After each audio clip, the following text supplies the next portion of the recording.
Good morning everyone, especially to our instructor, Mr. Roger Anthony Gamali. I am Jibik Franz Pinugunya, BS Criminology 2.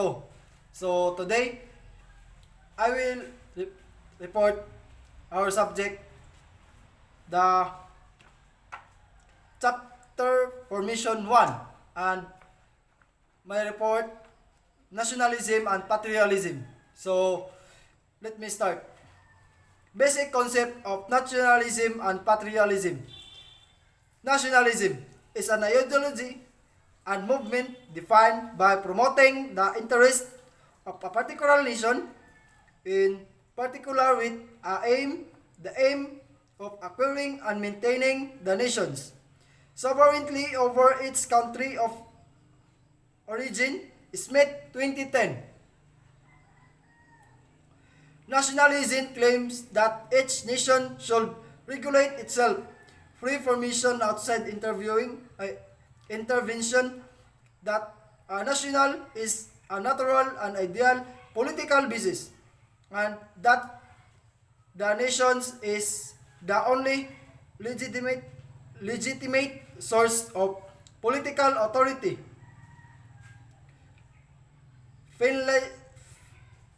Finlayson 2014.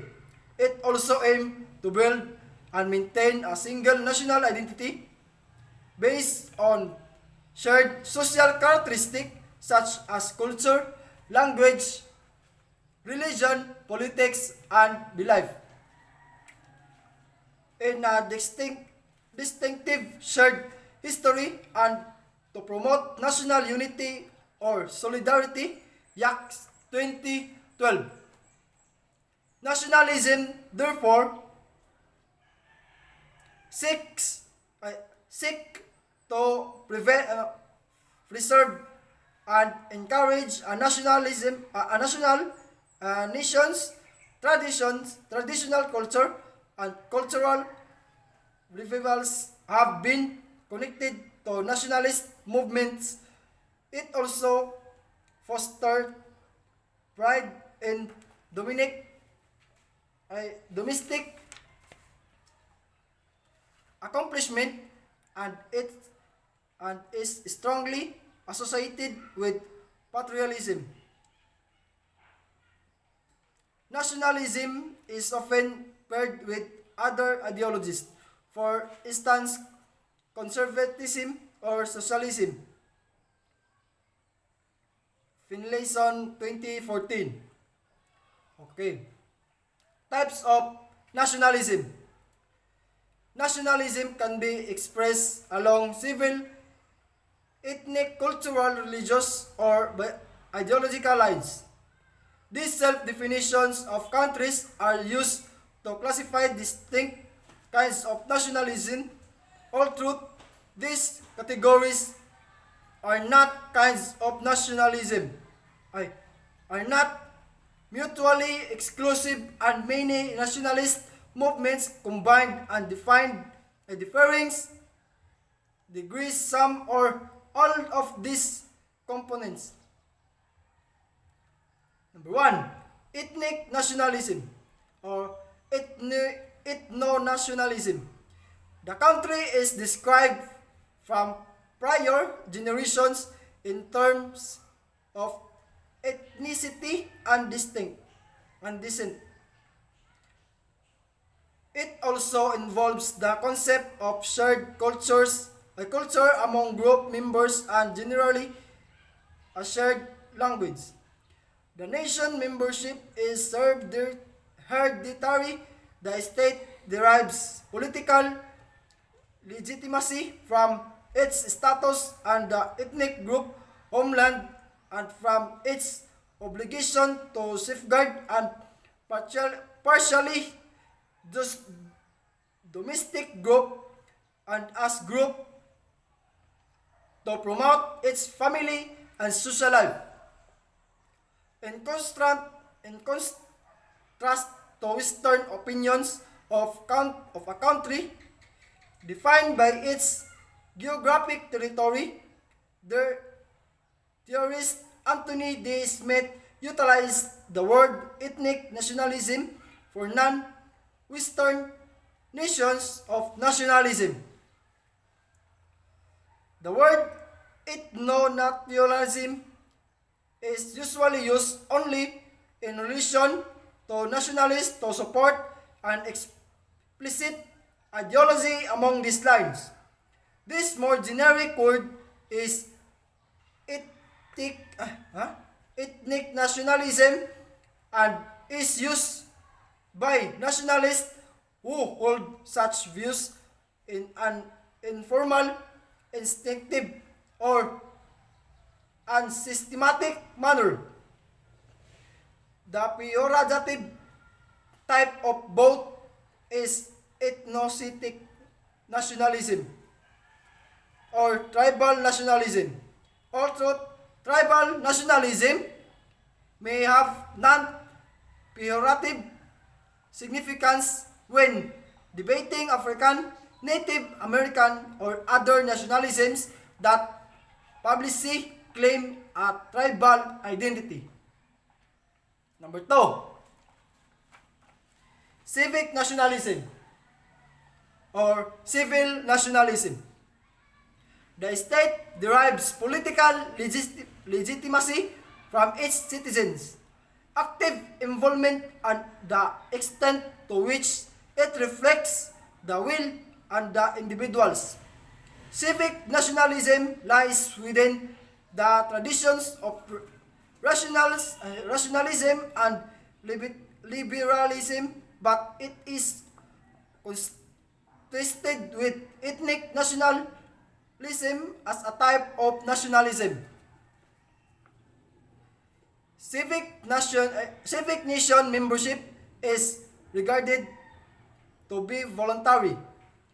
The growth of representative democracy in nations such as the United States and France was affected by civil nations' values. State nationalism, often coupled with ethnic nationalism, it is a version of civic nationalism. It means that the country is a community of those who contribute to the state's maintenance and strength, and that there is the person to contribute to that objective. The country is supposed to be a community of those who contribute to the state maintenance and strength with and where the person exists expressly in the society of contribute to the objectives. This often results in fascism, generally characterized by authoritarianism and nationalism. Fascism is political ideology.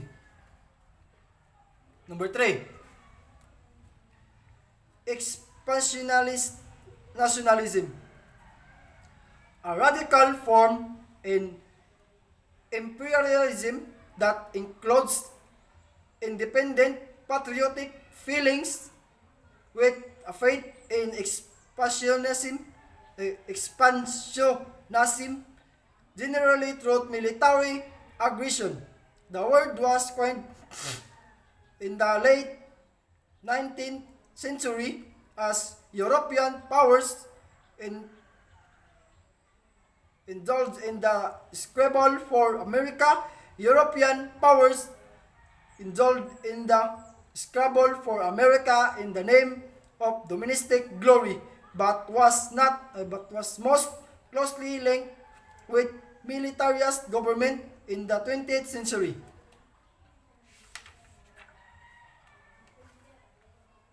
Including fascist Italy, Nazi Germany, the Japanese Empire, and the Balkan nations of Albania, Great Albania, Bulgaria,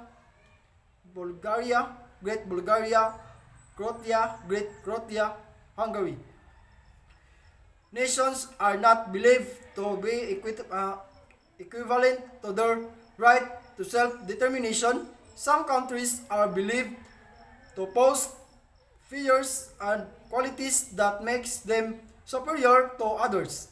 Therefore, expansionist nationalism argues the right and the state of expand its boundaries that at the cost of its nightboards. Okay, let's proceed to number 4. Romantic nationalism. It is otherwise known as organic nationalism and identity nationalism. It is form of ethics nationalism in which a state derives political legitimacy as a result and expression of the nation natural. It is based on the presence of a historical ethic culture that meets the romantic ideal. It expresses romanticism, values of opposed of rationalism of enlightenment, a historical ethic culture that meets the romantic ideal was emphasized by romantic nationalism. Folklore involved as a romantic national nation. Cultural nationalism. The country is described by shared culture, not solely civic or ethnic. Chinese nationalism is an instance of culture nationalism, partially due to China's many national minorities membership. The nation is neither completely voluntary nor hereditary. However,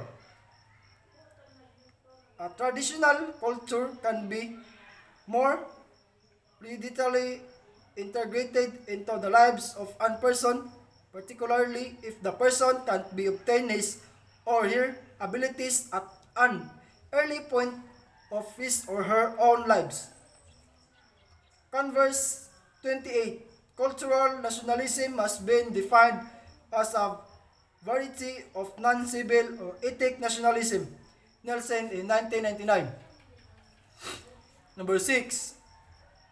Third world nationalism.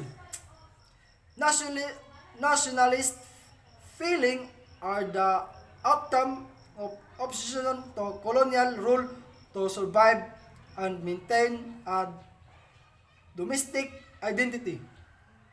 Okay. Number 7. Liberal nationalism is a kind of nationalism lately defined by political philosophers who think that a non-xenophobic form of nationalism compatible with liberal values and liberty, tolerance, equality, and individual rights can exist. Tamer, 1993.